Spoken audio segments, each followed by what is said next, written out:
SCP-2317, une porte vers un autre monde. Classe, Keter. SCP-2317 est une porte et son cadre en bois servant originellement de porte pour la cale d'un bâtiment de grès du 19e siècle au Massachusetts.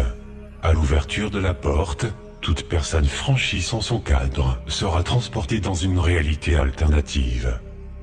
L'exploration de la réalité alternative SCP-2317' est limitée, mais la zone directement accessible via SCP-2317 est un désert de sel de plusieurs kilomètres de rayon.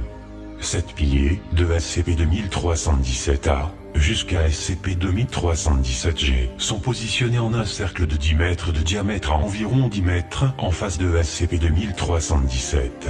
Chaque pilier mesure environ 1 mètre de diamètre et 7 mètres de haut, est fait de marbre et comporte une série de complexes bas-reliefs gravés. Le style artistique des gravures ne correspond à aucune civilisation moderne, historique ou préhistorique connue. SCP-2317-AG s'étend 200 mètres sous la surface du sable et jusqu'à l'intérieur de SCP-2317-H. SCP-2317-H est un espace sphérique de 100 km de diamètre situé directement sous SCP-2317-AG, tapissé de la même pierre que celle utilisée pour construire SCP-2317-AG. Confiné à l'intérieur de SCP-2317-H, se trouve SCP-2317-K, par la suite désigné Entité. Les informations suivantes ont été obtenues par analyse sismique et radar à pénétration des sols, ainsi que par observation directe. L'entité apparaît être une créature humanoïde obèse de proportions immenses. La hauteur estimée en position debout et droite excède 200 km. Des cornes ressemblant à des branches d'arbres émergent de sa tête, qui ne présente pas de mâchoire inférieure. L'intégralité du corps est couvert de millions d'écailles placoïdes se chevauchant. 7 lourds crochets sont incrustés dans le dos de l'entité, chacun attaché à une lourde chaîne d'acier reliée à l'extrémité inférieure d'un des 7 piliers enchâssés au plafond de la chambre. Au moment de la rédaction de ce document, 6 des piliers ou chaînes ont été cassés ou endommagés, et une seule chaîne demeure intacte. SCP-2317 doit être sécurisé dans la zone de confinement 179, dans une chambre de confinement renforcée de 3 x 3 x 3 mètres. Des gardes armés doivent être en poste en permanence afin d'éviter tout accès non autorisé à l'installation. Tout le personnel assigné à SCP-2317 doit bénéficier d'un mois de soutien psychologique après 2 mois sur site. Le personnel assigné à SCP-2317 doit passer un test psychologique approfondi avant d'être autorisé à entrer sur le site. Les individus doivent obtenir au moins 72 points à l'examen d'obéissance de 1000 grammes, ne pas être mariés, ne pas avoir de descendance, et n'exprimer pas moins qu'une loyauté totale à la Fondation. Sur site, les individus assignés à SCP-2317 doivent bénéficier de casques dissimulants avec un modificateur de voix intégré afin de protéger leur identité. Les employés sur site ne doivent pas retirer le dit uniforme en présence d'autres équipiers. Les heures de permission doivent être passées seuls dans les quartiers privés. Un équipier avec accréditation de sécurité 4/2317 sera désigné chaque mois comme membre de personnel classe D afin d'agir en tant qu'assistant au célébrant principal. Le personnel sans accréditation de sécurité de niveau 3 ou supérieur sera informé que l'assistant est un membre de personnel de classe D choisi parmi le pool de candidats de classe D. Toutes les personnes directement impliquées dans la procédure 220 Calabasas doivent être informées de ce fait. Aucun membre de personnel ne doit être autorisé à aider à la procédure 220 Calabasas sans avoir d'abord été informé des faits que l'assistant n'est, en réalité, pas un membre de personnel de classe D et ne doit pas être éliminé dans l'éventualité où il désobéirait aux ordres directs des gardes. Addendum 1. Procédure 220 Calabasas. La procédure 220 Calabasas est un rituel devant être mené chaque jour au midi solaire, défini comme le moment où le soleil atteint son zénith au-dessus de SCP-2317.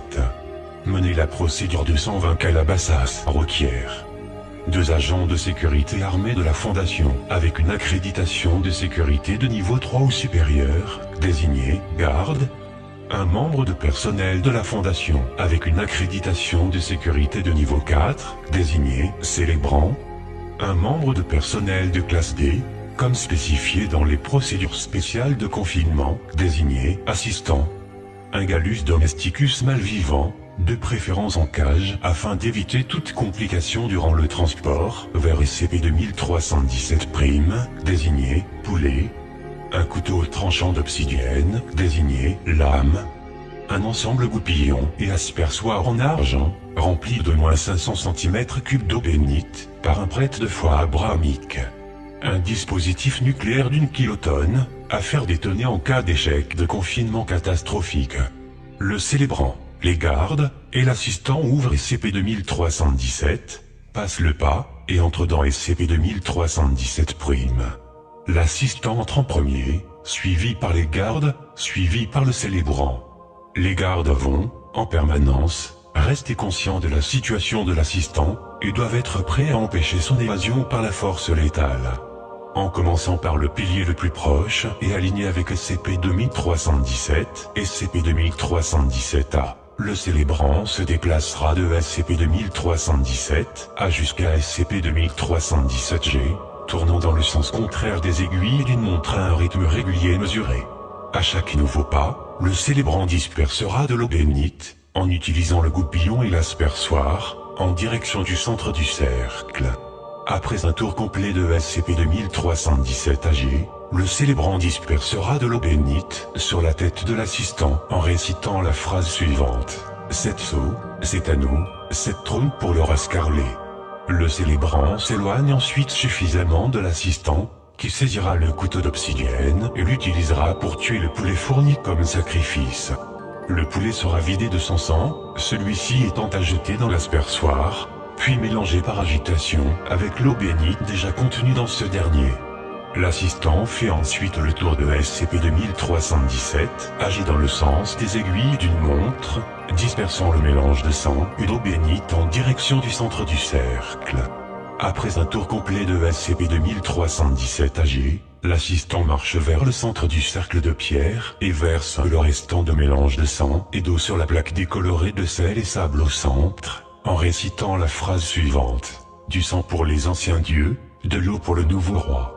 Tous les objets sont rassemblés, le couteau d'obsidienne est récupéré, et tout le personnel retraverse SCP-2317, qui est ensuite close. Un échec à tout moment dans l'exécution correcte de la procédure 220 Calabasas peut résulter dans un scénario de fin du monde de classe XK.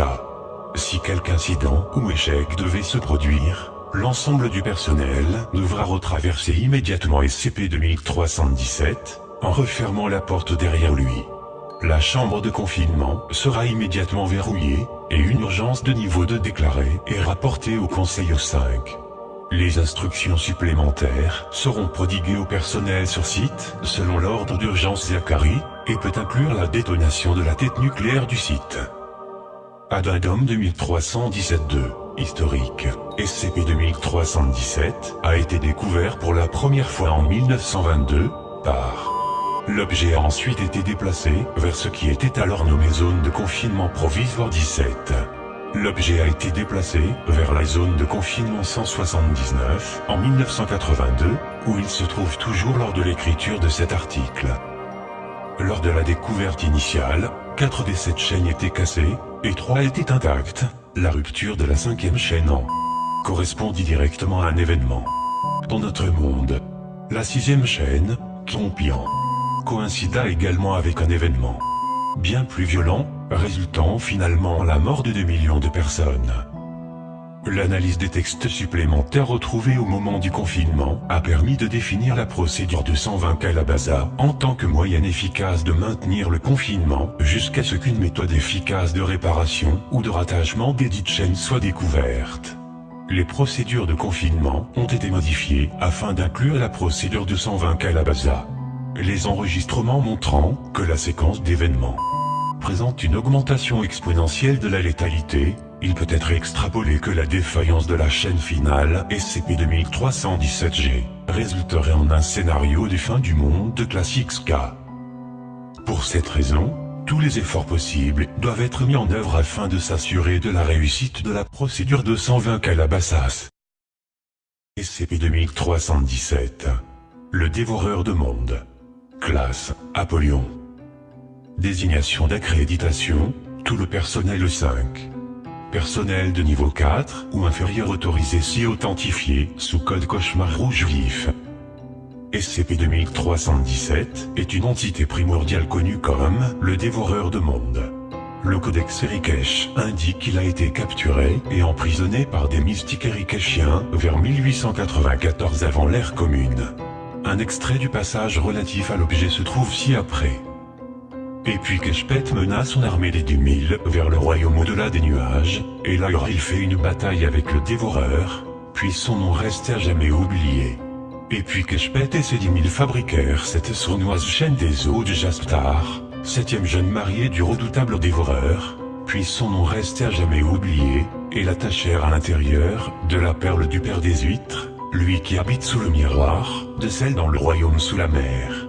Et Keshpet ordonna que les portes vers le pays lointain soient scellées à jamais, pour que le redoutable dévoreur, puis son nom resté à jamais oublié, ne puisse retrouver son chemin vers notre monde. La manière dont la société de la Flèche Dorée, au XIXe siècle, put créer une porte vers l'univers Kappa Erikesh n'est pas claire, pas plus que leur raison de le faire. Ce qui est clair est que les dommages aux 4 premières chaînes qui emprisonnent le dévoreur étaient accidentels. Au moment où notre fondateur prit possession de l'objet suite à la dissolution de la société, l'organisation avait plusieurs fois fait faillite en tentant désespérément de réparer les dommages causés. Procédure de confinement spéciale, non pertinent. Au moment de la rédaction de cet article, tout indique que l'échec de confinement final aura lieu à un moment inconnu au cours du prochain siècle, le délai moyen d'échec étant estimé à 30 ans. Tous les efforts pour réparer ou remplacer les chaînes ont échoué. Tous les efforts pour redécouvrir la méthode pour créer ces chaînes se sont révélés improductifs. La recherche est actuellement en cours afin de déterminer un plan de confinement alternatif, mais la possibilité que quoi que ce soit ne puisse empêcher le dévoreur de passer dans notre univers est faible, à plus forte raison si le matériau originellement utilisé pour créer les chaînes, c'est-à-dire les os étendons d'une autre entité dévoreuse, n'existe plus. La principale menace est le désespoir ou la panique interne. Afin de maintenir le moral, une fausse procédure de confinement, procédure 220 Calabasas, sera créée et mise en œuvre. Cette fausse procédure de confinement s'est vue bénéficier d'une illusion de véracité grâce aux éléments suivants. Incorporer des éléments de rituels magiques courants. Incorporer des éléments de rituels religieux populaires. Incorporer des éléments d'autres organisations occultes connues. Incorporer des éléments d'autres procédures spéciales de confinement connues. Incorporer des références à des entités occultes sans rapport mais similaires. Une sécurité des informations augmentée concernant les éléments de la procédure. L'appel au même institutionnel courant de l'efficacité des missiles thermonucléaires pour détruire les entités paranormales. Bien qu'elle soit totalement inefficace, le but de la procédure 220 Calabasas est de donner l'illusion d'un confinement actif afin d'alléger l'anxiété parmi les équipes jusqu'à ce qu'une solution plus durable soit trouvée. Entre-temps, des préparatifs seront menés afin d'assurer la survie de la race humaine à la suite d'un échec du confinement. Du fait que la plupart des préparatifs recommandés englobent ou sont identiques à des préparatifs déjà engagés en cas de nombreux autres scénarios de classe XK, peu de ressources additionnelles sont requises. Approuvé par le vote unanime du Conseil au simple.